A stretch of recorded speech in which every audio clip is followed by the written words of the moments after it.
Hello and welcome. My name is Eric Ibe and I work for Canadian Parents for French.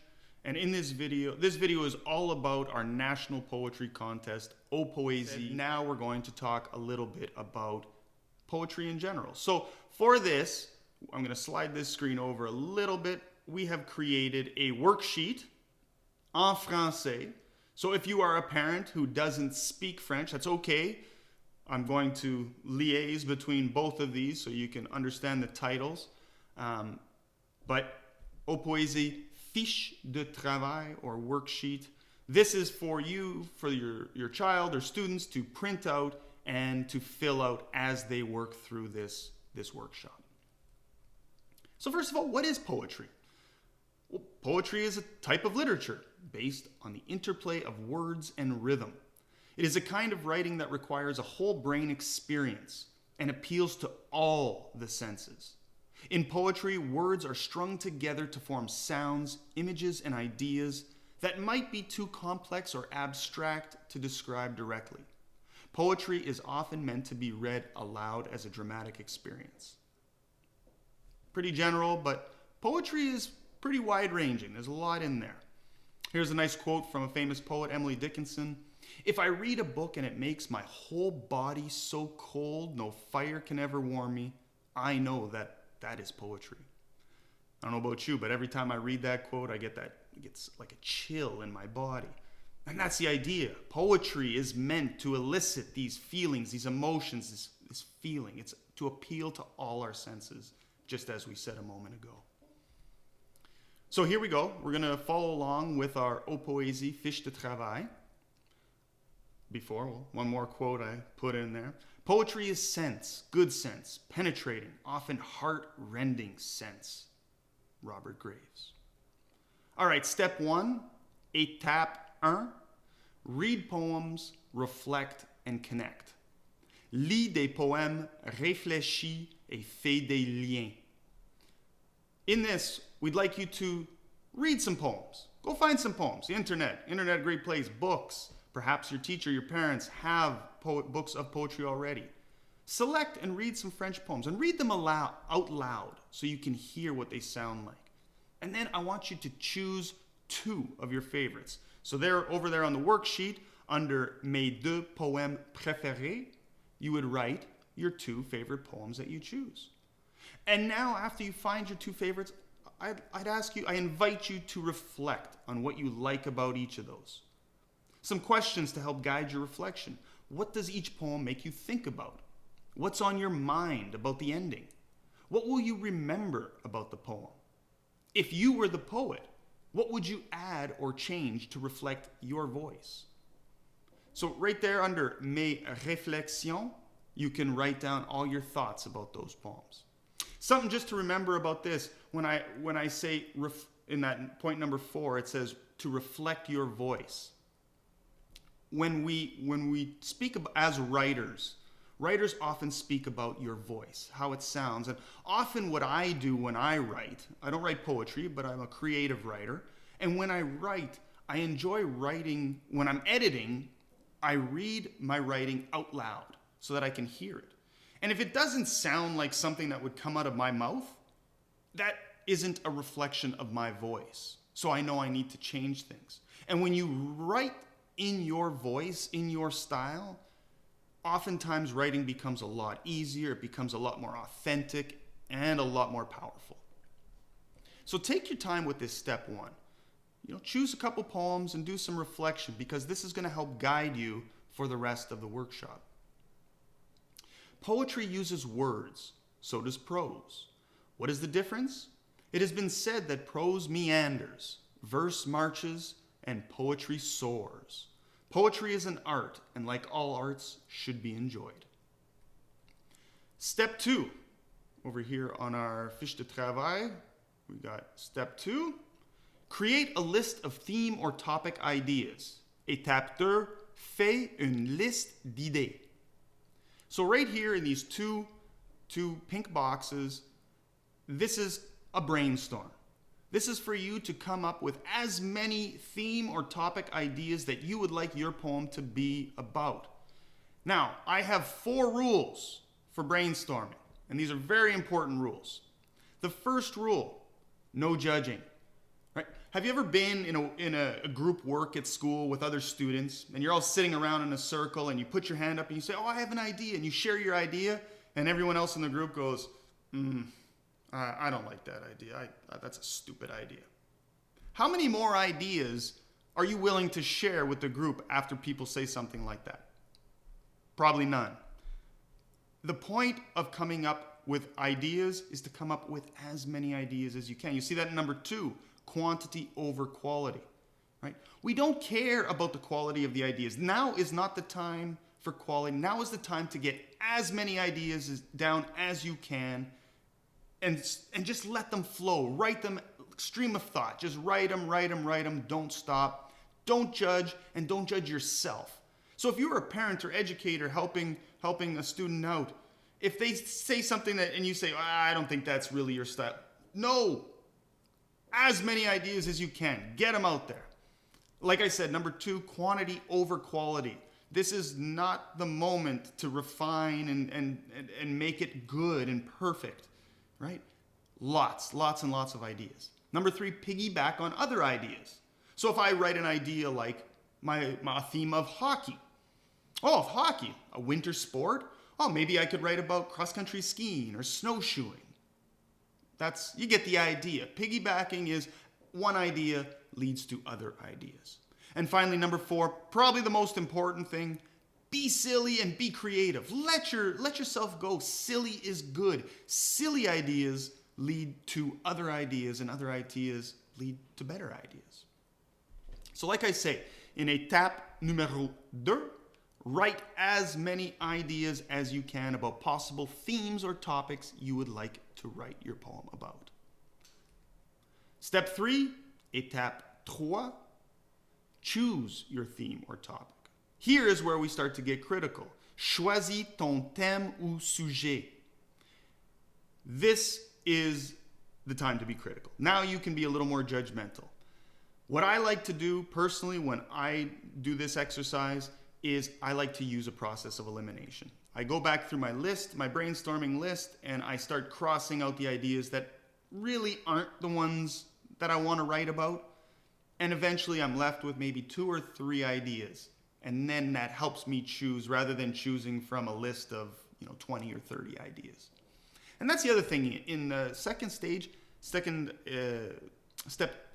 étape 2, try to come up with a goal of about 20 or 30 ideas in there. More is better, but try to come up with at least 20. All right. Step 4. Now, this is where we get our brainstorming web. All right, here it is. Étape 4. Créer une toile pour Rému Méningue. It's a tough word for me. As you can see, I'm not perfectly French, but it doesn't matter. So you can see right here, step 4, brainstorming web. Here is where in the middle, that middle darker pink circle, you will write your idea, your theme or topic that you came up with in step 3. And now you're going to start adding words, ideas, even images or photos if you want, that help show the scene and the tone that you are trying to create through your topic. So I want you to picture the scene or the situation. What can you see? What do you hear? What do you taste, smell? Remember, we're trying to appeal to all the senses. Try to get as many descriptive words out there as you can. What is being felt or thought about? And then expand on your ideas. Those little bubbles, feel free to flip the page over and expand that web even larger. Each one of those subcategories can go even farther into new categories, like a family tree that just keeps spreading. It's the same thing with this. Let your creativity flow and just go with it. Just keep connecting new ideas, and it should be messy. It's okay. This is the time to be messy. Step 5. Étape 5. Literary tools. Mets à l'essai des outils littéraires. These are some tools that from beginner to professional poets use. Things like alliteration. Right? Can you group 2 or 3 words that start with the same sound or letter? So go back to your brainstorm. Go back to that web. Can you find different words that maybe have the same letter or the same sound in the beginning, and kind of group those together to create something that sounds kind of cool? Rhyme. Can you find any words that rhyme? Or maybe there's some syllables of words that would rhyme with each other. So if you just change a few things around, you'll get those rhymes. And as you know, poems, they can rhyme, but they don't necessarily have to rhyme. Comparison. Can you find similarities or differences between two or three ideas and string them into a line? Metaphor. Metaphors, this is, a comparison. Can you directly refer to one thing by mentioning another? A metaphor is often something that refers to a thing that doesn't have anything to do with that thing.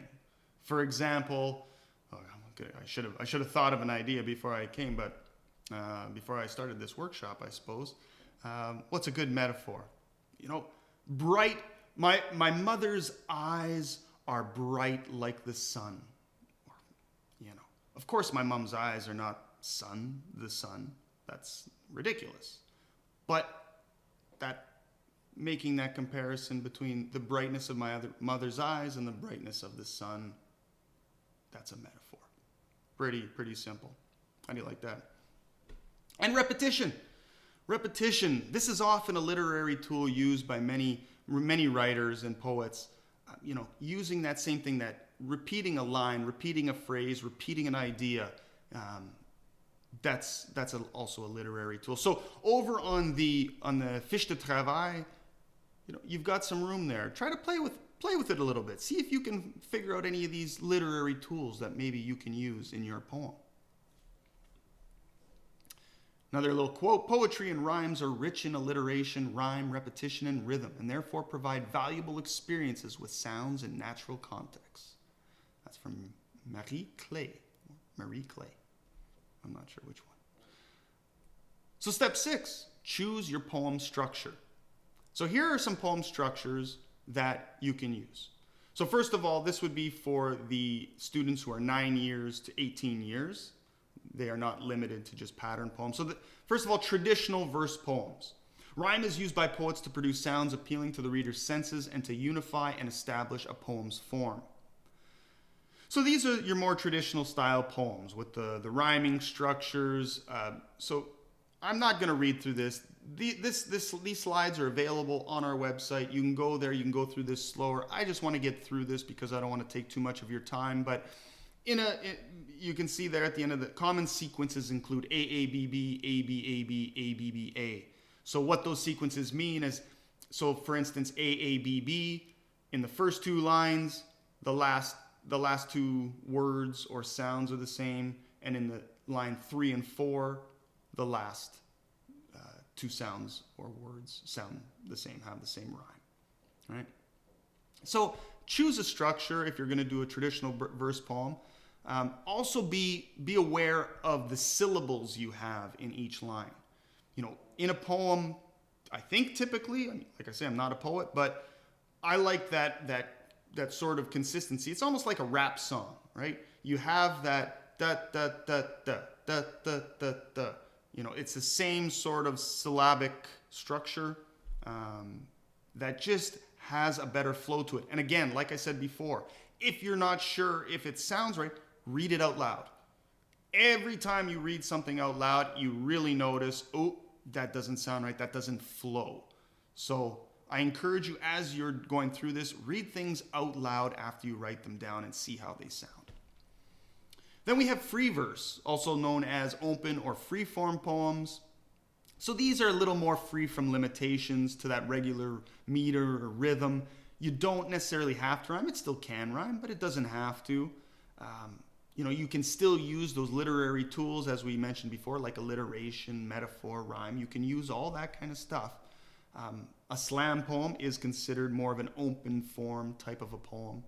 And that's it. It's just a little bit more open. You don't have to really follow that, the structure of the AABB, ABAB kind of thing. And there are examples, I'd just like to say there are examples on our website of the different types of poems that I'm talking about right now. But of course, internet, check it out. there's all kinds of poems on there. I encourage you to go, go take a look and see what appeals to you. What do you like best? And then for our 6 to 8 year olds, but this, of course, is open to any age group. If you would like to use a pattern poem, you're more than welcome. There are many different, I believe, types of pattern poems. But here are a couple that we mentioned just because they tend to be the most popular. You've got the haiku, which is a Japanese poem style. Again, look on the internet, look on our website. You will find examples of a haiku, exactly the kind of the syllables and structure of it.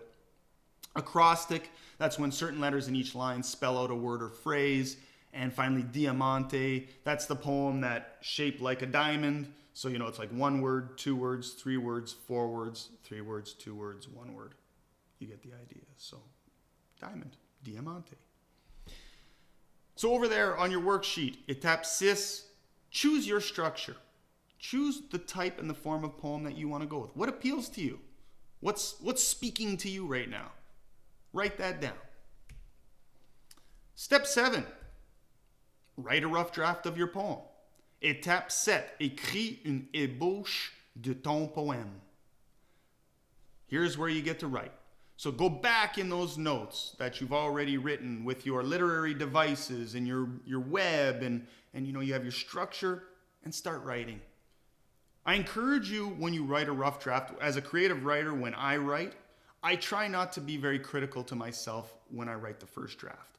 I just try to write and then I go back and edit. Rather than writing a couple words or a line and then really picking it apart. Just write. Just get something down on the paper. Just because you write one rough draft doesn't mean you can't write 2, 3, 4. When I write things, I often write 10, 20 rough drafts before I get to my final draft. It's okay. That's a normal part of the process. But here, on your fiche de travail, you have a chance you have some space to start writing a rough draft for your poem. And then, of course, step 8, finalizing your poem. So I want you to read your poem out loud, like I said before, several times. Count your syllables, adjust your word choices, rearrange lines until, as you're reading out loud, it sounds good to your ears. It sounds pleasant, right? That's what you're going for. You're going for that, something that appeals to you. That's what it's all about. You want to write something that you're proud of. Of course, proofread for any spelling or grammatical errors. Share your poem with a trusted friend or adult. Every time I write something, I give it to someone else because everyone needs a second set of eyes on their writing. People pay thousands of dollars for editors to edit their work. There's no shame in editing. No matter how professional you are of a writer, people need to look. And that's hard. It's really hard to give our hard work to someone else and say, okay, be critical. Tell me what you think. It's okay. That's part of the process. We have to get good at accepting criticism. This is, I believe, also a life skill that we all need to create with ourselves. We need to accept criticism in order to improve. It's okay. Sometimes it hurts, the criticism, but if it leads you in a direction of improvement, it's a good thing. And so, talk to your friend. What kind of feedback do they have? Hopefully they give you feedback that's positive and constructive. I don't say negative. I want them to say, hey, and it's a good way to ask somebody to say, hey, can you please read my poem? Can you tell me 3 things that you really like about my poem? And then can you tell me 3 things that you think could be improved? Okay? That's a better way to give feedback. A lot of people don't know how to give good feedback, so you might have to tell them, this is the feedback I'm looking for. And finally, when you're happy, when it's edited, when someone else has read it, and it's good to go, type out your poem, proofread it one last time, and submit it on the website, like I said. All right. So like I said, actually, I didn't say this. This is from David Booth and Bill Moore. Poetry is dynamic. It is not something you look at, but something you play with. So play with your poem. Have fun with it. This is what this is all about. This contest, yes, there are prizes, but have some fun. I mean, poetry is fun. Writing is fun. Being creative is fun. This is good stuff, And being creative in your second language adds that extra element of challenge. So I challenge you. Can you write a poem in French? I'm sure you can. It might take a little more work than writing a poem in English, but you can do this. You got this.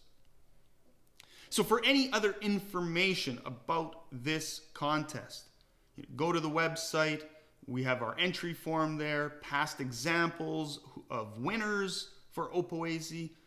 You can find a lot of resources over there at www.qc.cpf.ca. Additionally, if you have other specific questions, you can get a hold of the project coordinator for Quebec and Nunavut, Chelsea Craig. There's her email address right there, ccraig@cpf.ca. And perhaps we'll put some social media stuff right over here as well. All right, thank you very much for following along. And Nicole and Chelsea, I'm open to your feedback. Let me know what you want to do with this. Peace.